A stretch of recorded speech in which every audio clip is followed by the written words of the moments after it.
ತನಿಷಾ ಅವ್ರಿಗೆ ಇವತ್ತು ಅವರ ನೆಚ್ಚಿನ ನಟ ಹೊರಗಡೆ ಬಂದಿರೋದು ಒಂದು ಕಡೆ ಖುಷಿ ಆದರೆ ನಿಮ್ಮ ಜೊತೆಯಾಗಿ ಬಿಗ್ ಬಾಸ್ ಅಲ್ಲಿ ಇದ್ದಂಥ ಡ್ರೋನ್ ಪ್ರತಾಪ್ ಅವರು ಒಂದು ವಿವಾದಕ್ಕೆ ಸಿಕ್ಕಾಕೊಂಡಿರುವಂಥದ್ದು ನೋಡಿದ್ರ ನಿಮ್ಮ ಗಮನಕ್ಕೆ ಬಂತಾ ಏನು? ಖಂಡಿತ ಖಂಡಿತ ಗಮನಕ್ಕೆ ಬಂತು. ಅಂದರೆ ಸೋಷಿಯಲ್ ಮೀಡಿಯಾದಲ್ಲಿ ನಾವೊಂದಷ್ಟು ವಿಷಯಗಳನ್ನ ಮಾಡಬಹುದು ಅಥವಾ ಮಾಡೋದ್ರಿಂದ ನಮ್ಮ ಒಂದು ಏನೋ ಒಂದು ನಾವು ಮಾಡ್ತಿರೋಂಥ ಎಕ್ಸ್ಪೆರಿಮೆಂಟು ಜನ ನೋಡ್ತಾರೆ ಅಥವಾ ಅದರಿಂದ ಏನಾದರೂ ಒಂದು ಇನ್ಫಾರ್ಮೇಷನ್ ಕೊಡಬೇಕು ಅಂತ ಏನೋ ಒಂದು ಪ್ರಯತ್ನ ಪಡ್ತಿರ್ತಾರೆ. ನಮ್ಮ ಕರಿಯರ್ ಬೇಸ್ಡಲ್ಲಿ ನಾವು ರೀಲ್ಸನ್ನು ಮಾಡ್ತಾ ಇರ್ತೀವಿ. ಇವಾಗ ನಾನು ಅಂತಂದರೆ ಯಾವುದೋ ಒಂದು ಫೋಟೋಶೂಟ್ದು ಅಥವಾ ಇನ್ಯಾವುದೋ ಒಂದು ಡೈಲಾಗ್ಸ್ನ ಹೇಳುವಂಥದ್ದು ಅಥವಾ ಇನ್ಯಾವುದೋ ಒಂದು ಸಾಂಗ್ಗೆ ಡ್ಯಾನ್ಸ್ ಮಾಡೋದ್ರ ಮೂಲಕ ರೀಲ್ಸ್ ಮಾಡ್ತಿರ್ತೀನಿ. ಅವರ ಒಂದು ಪ್ರೊಫೆಷನ್ಗೆ ರಿಲೇಟೆಡ್ ಏನೋ ಒಂದು ಮಾಡಿದ್ದಾರೆ. ತುಂಬ ಕಡಿಮೆ ನನಗೆ ಅದ್ರ ಬಗ್ಗೆ ಗೊತ್ತಿರೋದು, ಯಾಕಂದರೆ ನಾವು ಓದಿದ್ದು ಮಾಡಿದ್ದೆಲ್ಲ ಸ್ಕೂಲ್ಗೆ ಮುಗಿದೋಯ್ತು ಆ ಥರದ್ದು ವಿಚಾರಗಳು.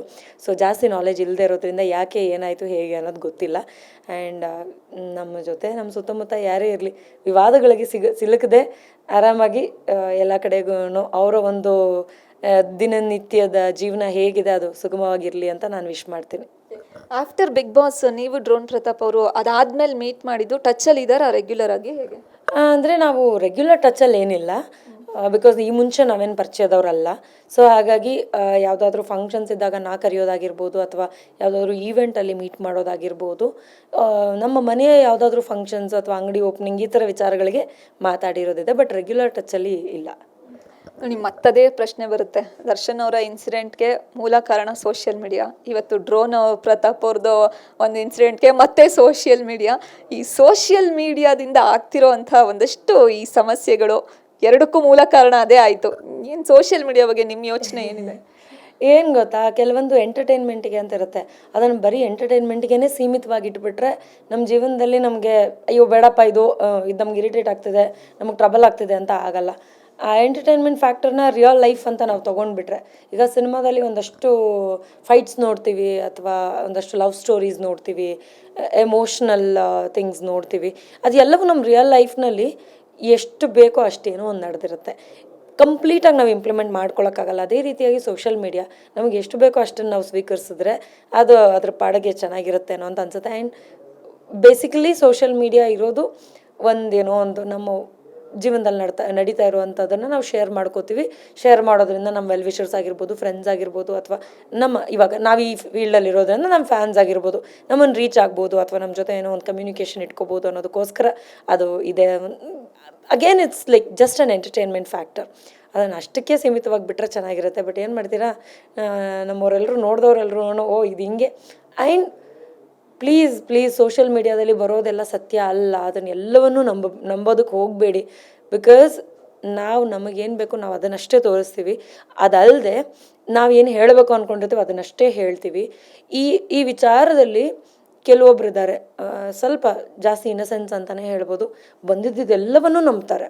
ಸೊ ಈ ಕಾಂಟೆಂಟ್ ಕ್ರಿಯೇಟರ್ಸ್ ಕೂಡ ಯಾವುದಾದ್ರೂ ಒಂದು ಒಳ್ಳೆ ವಿಚಾರನ ಎಲ್ರಿಗೂ ತಲುಪೋ ಹಾಗೆ ಮಾಡಿ, ಐ ಅಂಡರ್ಸ್ಟ್ಯಾಂಡ್ ನಿಮಗೊಂದು ಪೇಜ್ ರೀಚ್ ಆಗಲಿ ಅನ್ನೋದಕ್ಕೋಸ್ಕರ ಎಲ್ಲ ವಿಷಯವನ್ನು ತಿಳಿಸೋವಂಥ ಪ್ರಯತ್ನ ಪಡ್ತಿರ್ತೀರ.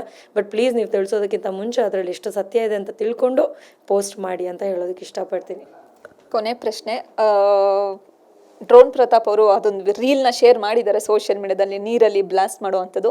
ಆ ರೀಲ್ನ ನೀವು ಮುಂಚೆ ನೋಡಿ ಏನಾದರೂ ಅಂದ್ಕೊಂಡ್ರೆ ಇದೇನು ಈ ಥರ ರೀಲ್ ಮಾಡಿ ಹಾಕಿದ್ದಾನೆ ಅಂತ ಏನಾದರೂ ಅಂದ್ಕೊಂಡಿದ್ದು, ಅದ್ರ ಬಗ್ಗೆ ಏನಾದ್ರು ತಲೆಗೆ ಬಂದಿತ್ತಾ?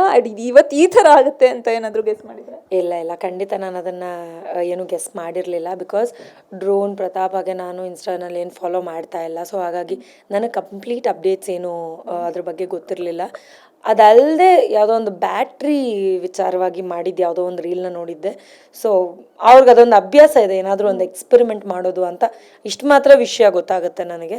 ಅದು ಬಿಟ್ಟರೆ ಬೇರೆ ಏನೂ ನನಗೆ ಹೆಚ್ಚಾಗಿ ಗೊತ್ತಿಲ್ಲ. ಬಿಕಾಸ್ ನಾನು ಆಸ್ ಐ ಸೆಡ್ ನಾವು ಫಾಲೋ ಮಾಡದೇ ಇರೋದ್ರಿಂದ ನನಗೆ ಅವ್ರ ಬಗ್ಗೆ ಜಾಸ್ತಿ ಅವ್ರ ಡೈಲಿ ಲೈಫ್ ಬಗ್ಗೆ ಏನೂ ಹೆಚ್ಚಾಗಿ ಗೊತ್ತಿಲ್ಲ. Thank you so much. ಯಾವುದೇ ವಿಚಾರ ಇದ್ರೂ ಕೂಡ ನೀವು ಬಹಳ ನೇರವಾಗಿ ನಿಮ್ಮ ವಿಚಾರ ಏನಿದೆ, ನಿಮ್ಮ ಮಾತು ಏನಿದೆ ಅದನ್ನು ಸ್ಪಷ್ಟವಾಗಿ ಹೇಳ್ತೀರಾ. So thank you so much. Thank you so much. ನಾವು ಏನೇ ಮಾತಾಡಿದ್ರೂ ನಮ್ಮನ್ನು ನೀವು ಕರ್ಕೊಂಡೋಗಿ ನಮ್ಮೆಲ್ಲ ಜನರಿಗೆ ರೀಚ್ ಮಾಡಿಸೋವಂಥ ಪ್ರಯತ್ನ ಮಾಡ್ತಿರ್ತೀರ. Thank you so much. I am glad ನೀವು ಯಾವಾಗಲೂ ನನ್ನನ್ನು ಮೀಟ್ ಮಾಡಬೇಕಾದ್ರೆ ಒಳ್ಳೆ ವಿಷಯಗಳನ್ನ ಮಾತಾಡಿದ್ದೀರಾ ಅನ್ನೋದಕ್ಕೆ ನನಗೆ ಖುಷಿ ಇದೆ. Thank you so much. Keep doing that.